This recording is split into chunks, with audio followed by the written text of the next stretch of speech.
The timeline is the first animation editor that you're going to get familiar with. Not only is it because it's the first editor you'll see by default in Blender, but its versatility is evident in its ability to handle a wide range of tasks. These tasks include seeing where your keyframes are, adding or removing those keyframes, shifting them around, scrubbing and playing your animation, jumping forward and backwards through your keyframes, and much more. The timeline provides a broad overview of the keyframes in our scene. It also provides a lot of functionality that we will be going over in the examples ahead. Now, this might feel a bit overwhelming at first, but don't fret. There is going to be plenty of time to practice and put this knowledge to use further in the course. So try to see this video as an instructional and grand overview of this editor. Then we'll put this all into practice very soon. The timeline can be found by default in the Layout tab at the bottom of your screen. If for any reason you don't have a timeline, you can create one by going to the corner of an editor until you see the little crosshair appear. Then left click and dragging away will split the window. Then go into your editor types here and look for the little clock face icon. This indicates the timeline. Now let's focus on just the timeline and take a tour of all the features we have available to us. The blue line here is called the playhead. The number inside indicates what the current frame is. You can also see the current frame indicated in this little box here. We can scrub the timeline by left-clicking and dragging anywhere in this black area of the playhead. Or you can scrub anywhere inside the timeline by using Shift right-click. You can also advance forward and backward in time using the arrow keys. The right arrow will move forward a frame, and the left arrow will move a frame backwards. To jump forward to the next available key, you can use the up arrow, or you can use the down arrow to move backwards to the next available key. If there are no keys available, a little warning will pop up in the status bar below. To go to the end of the timeline, you can use Shift right arrow, or jump to the start using Shift left arrow. All of this can be done using the transport controls in the timeline header here. This is the auto keying button, which we'll go over in a dedicated video later on.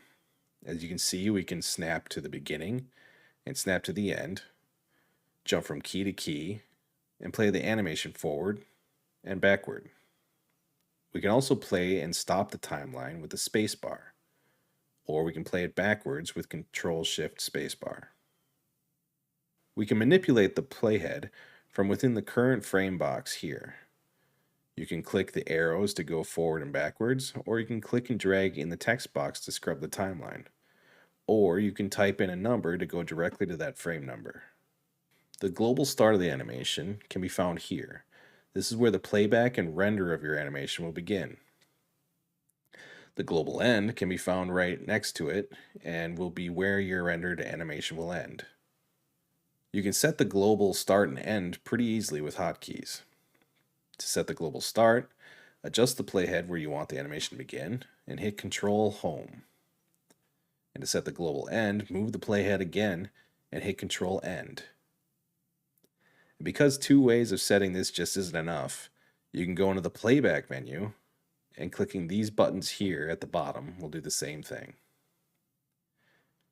If you want to focus on a smaller bit of your animation without changing your global start and end, you can click on this little stopwatch here to activate what's called a preview range. While that's activated, any of the hotkeys we went over to adjust the start or end frame of the original timeline will work here to adjust the preview range only. Now when we play our animation, it will loop through the area that we specified. Clicking the stopwatch again will deactivate the preview, and you'll be working in the global range again. Using the hotkey P will allow you to box select an area to be previewed, and using Alt P will deactivate it. Often enough, you'll want to adjust the view of the timeline to see sections of your animation better. Using the scroll wheel up and down will allow you to zoom in and out of the timeline. You can also do this by holding Control middle mouse button and dragging left and right. Another way to zoom in and out is to click and drag the ends of this scroll bar at the bottom. Clicking and dragging the main body of the scroll bar transforms the timeline left and right, Or you can hold down middle mouse button and drag left and right will transform the timeline as well. If you ever get lost in the timeline and want to see everything in view again, you can hit the home key and that will zoom in or out to fit all the available keyframes in the scene. If you want to focus on a set of keyframes you have selected, you can hit the period or decimal point on the numpad to fit those keys across your timeline. Numpad 0 will center the display of the timeline around the playhead.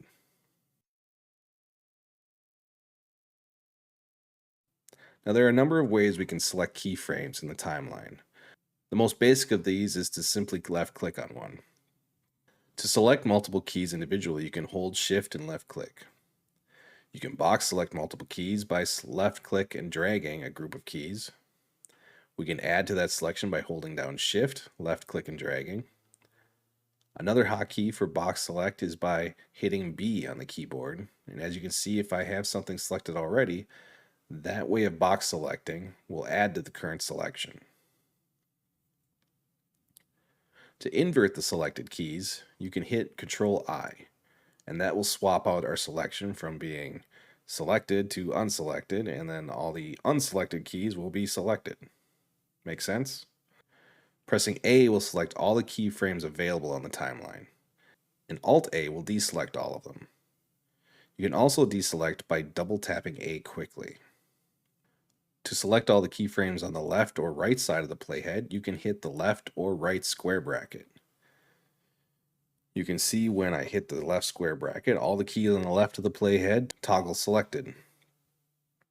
If I hit the right square bracket, the left side deselects, and all the right side keyframes are now selected. You can achieve the same functionality with Control left click and clicking on either side of the playhead. We can add the Shift key with the Control click mouse shortcut to add to the selection and get both sides of the bracket. Or if you already have a selection, using Shift Control click will invert the selection, and that will invert only on that side of the playhead. When we have a selection of keys, there are a number of ways we can manipulate them.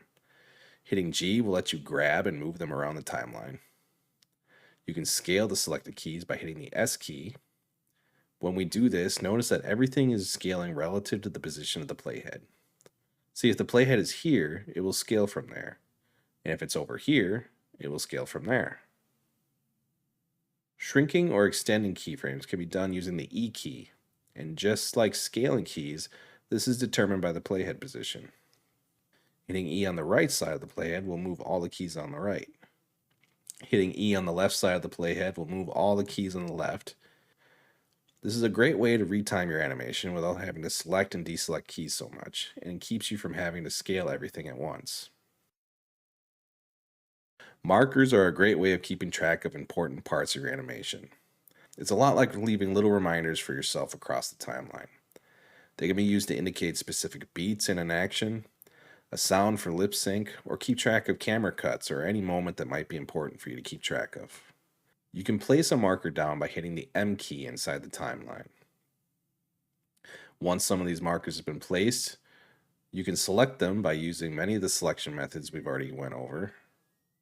You can rename the selected marker by hitting F2.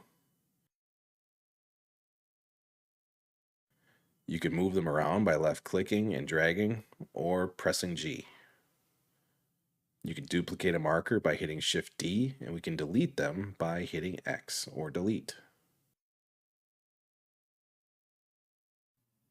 So that is our timeline editor in a nutshell. Now it's about time you learn how to add keys to our timeline. So let's focus on that in the next video.